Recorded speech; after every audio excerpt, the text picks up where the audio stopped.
day, my dear grade 7 students. So how are you today? I'm hoping that all of you are doing fine and safe at home. So for now, we're going to discuss about measure of central tendency.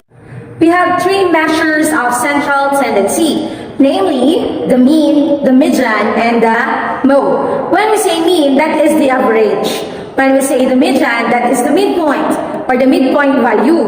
And when we say mode, that is the most common value. The mean of the collected data, denoted by the mean, is the sum of all numbers divided by the total number of observations. When we say median, so this is usually referred to as the midpoint. So of a given data by following the steps. The first step is the data should be arranged from least to greatest. Second step, if there is an odd number of observations, the median is the middle data point.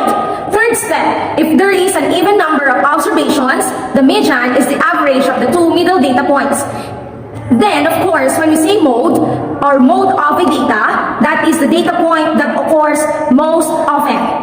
Okay, class. For example, you are asked to find the mean of the scores of 8 students in a test, wherein we have 23, 25, 30, 19, 21, 23, 28, and 25. And we are going to use the formula mean is equals into the summation of our x all over n. This formula, so this is the symbol for the mean, this is the summation for all the observation, and this x stands for the number of observations. So we have here 23 plus 25 plus 30 plus 19 plus 21 plus 23 plus 28 plus 25. All over, of course, how many observations do we have? So 1, 2, 3, 4, 5, 6, 7, 8. So to be divided by 8. So add 23, 25, 30, 19, 21, 23, 28, 25, and that is 194. Divide this by 8. So therefore, 194 divided by 8, so we have 24.25. So this will be our mean. Okay, next example. Let us find the median of the given scores 23, 25, 30, 19, 21, 23, 28, 25. The first thing that you are going to do is to arrange the scores from the lowest value up to the greatest value.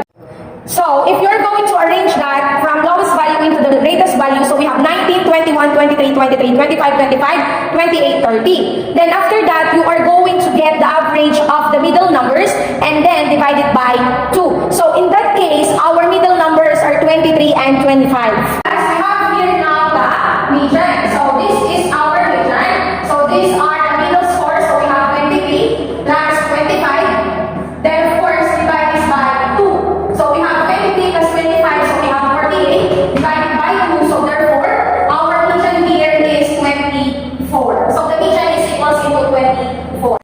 Okay, class? Let us now find the mode of the given scores 23, 25, 30, 19, 21, 23, 28, and 25. Of course, the first thing that you're going to do is you're going to arrange it again from lowest value into the highest value. So this is now the arrangement of our numbers. So as you would notice, in this given example, our frequencies of 23 and 25 are what? 2. So hence the given data set is by total. So we need to say the mode is 23 and of course 25. The mean, median, and mode computed from the raw or ungrouped data, also called primary data, are exact values. When the set of primary data is not available, we just estimate the values of the measures of central tendency using available data like the group data. Group data are considered secondary data. Let us have now the mean for the group data. So this is the formula that we are going to use when we are finding for the mean of the group data. So this is the mean is equals to the summation of the frequency of the class mark all over your sample size. So there are different steps or 4 steps to follow in finding for the mean for group data. First, find the midpoint of each class or the class mark. Second, multiply each frequency by its corresponding midpoint. Third, find the sum of the products in step 2. And in number 4, divide the sum in step 3 by the sum of the frequencies. For example, let us determine the mean of the given set of data shown in this frequency distribution table. So we have here the scores and then the frequency. So the scores are 60, 64, 65 to 69, 70 to 74, 75 to 79, 80 to 84, 85 to 89, 90 to 94, 95 to 99. With respect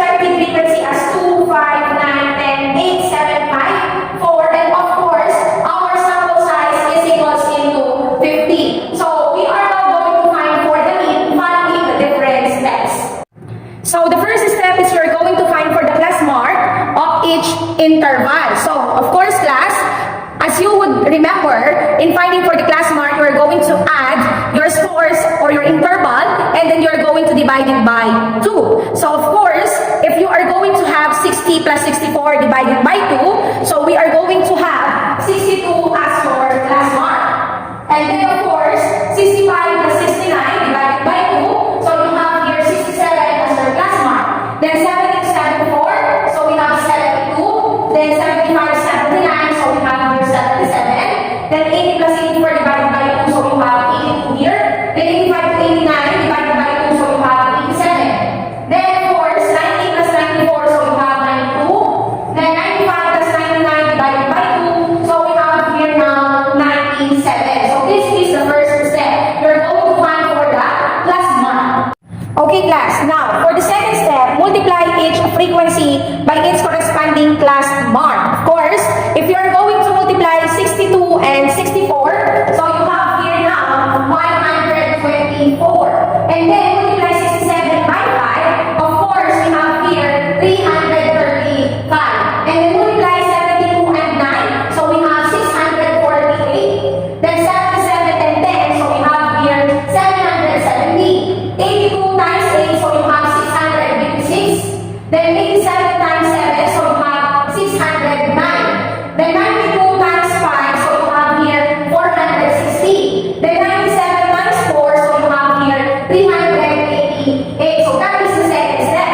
And for the third step, we need to find the sum of the product of our step 2. So we need to say, we're going to get the summation of this column. So to get the summation, so you have here the summation of your F and your class mark per in. So we all know that this is equivalent. If you're going to add 124, 335, 648, 770, 656, 609, 460, and 388. So you have here 3,990.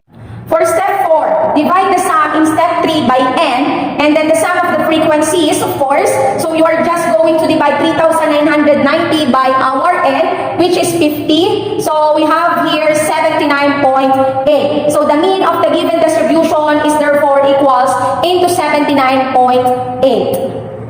So let us have now the median for group data. So we have here now the formula for finding the median. So we have here the median is equals into the lower class boundary of the median class plus total frequency over 2 minus cumulative frequency before the median class all over the frequency of the median class to be multiplied by the class width or the class size.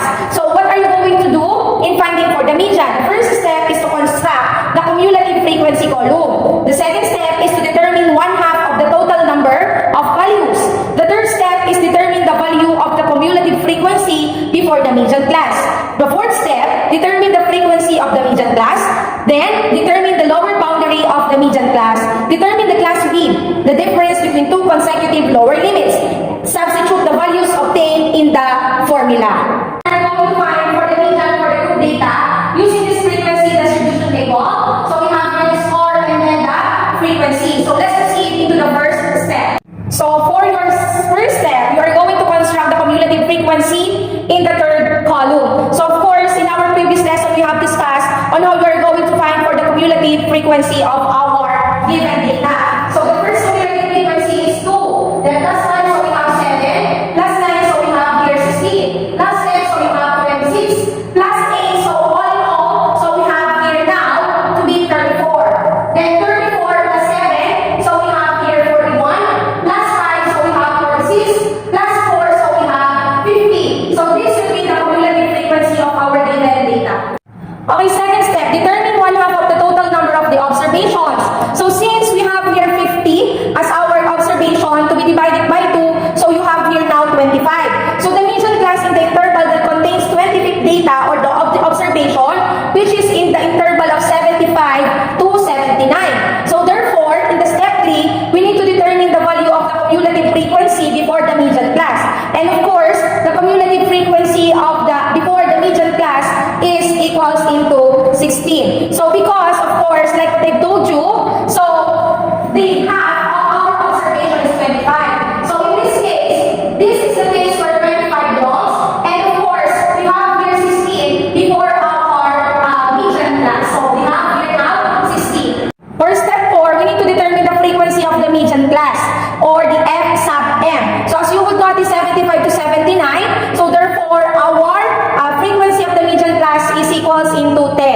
Okay, class. For step 5, we need to determine the lower class boundary of the median class. So the median class is 75 to 79. So therefore, we have the lower class boundary at 75 minus 0.5. So that is 74.5. Or you can have 74 plus 75 divided by 2. So we have 74.5. And for step 6, we need to determine the class B or the interval. Of course, we all know that our interval there is equals into 5. And then for step 7, we need to substitute the values obtained in our formula. Okay, so for our step 7, so we have here now the median or the formula. So we need to substitute. So earlier we find as the lower boundary as 74.5 plus of course our n over 2 is equals to 25 because 50 divided by 2 or the half of the observation is 25. Then minus of course, so we have here 16. So this is our 16 because frequency before our median class. This is our class frequency. And then all over 10 as the frequency of the middle class. So this is your 10. Then of course, your interval is equals to 5. Then 74.5 plus, so 25 minus 16. So if you are going to subtract 25 and 16, that is equivalent into 9 divided by 10. So you have 9 over 10 to be multiplied by 5. So you have here now 4.5. 74.5 plus 4.5, so we have here 79. So therefore, the median of the distribution is equals to 79. Let us have the mode for group data. So that is the formula that we are going to use. So mode is equals into the lower class boundary of the model class plus the difference of the frequency of the model class and the class interval before it all over the difference of the frequency of the model class and the class interval before it plus difference of the frequency of the model class and the next class interval which is after it to be multiplied by the class width or the class size.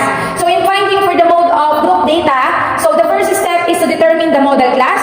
The model class contains the highest frequency in the distribution. Take note of that. Then find the value of our difference of the frequency of the model class and the class interval before it. Third step is find the value of the difference of the frequency of the model class and the next class interval which is after it. Then determine the lower boundary of the model class and then of course substitute the values obtained in the formula. Okay class, let us use this given set of data shown in the frequency distribution table. So you need to determine the model class wherein it contains the highest frequency. As you would notice, the model class here is 75 to 79 wherein the highest frequency is equivalent into 10. And then of course, we need to find for the step 2, find the value of the sub 1 wherein you have here 10 minus 9 because the model class before it is 9, so you have 10 minus 9, that is 1. For step 3, you need to find the value of your D sub 2 wherein you need to subtract 10 minus 8 because that is the class next to its interval. So you have here equals into 2. For step 4, determine the lower boundary of the model class wherein you have here 74.5. From the model class, 75 to 79. So that is 75 minus 0.5, that's why it becomes 74.5. Or you can use 74 plus 75 divided by 2, so you can have also 74.5. And then substitute for the given value, so you have 74.5 plus 1 over 1 plus 2 to be multiplied by 5 as your interval. So 74.5 plus, of course, you have 1.67, so you need to add it, so you have 76.15, so therefore, the mode of the distribution is equals into 76.17.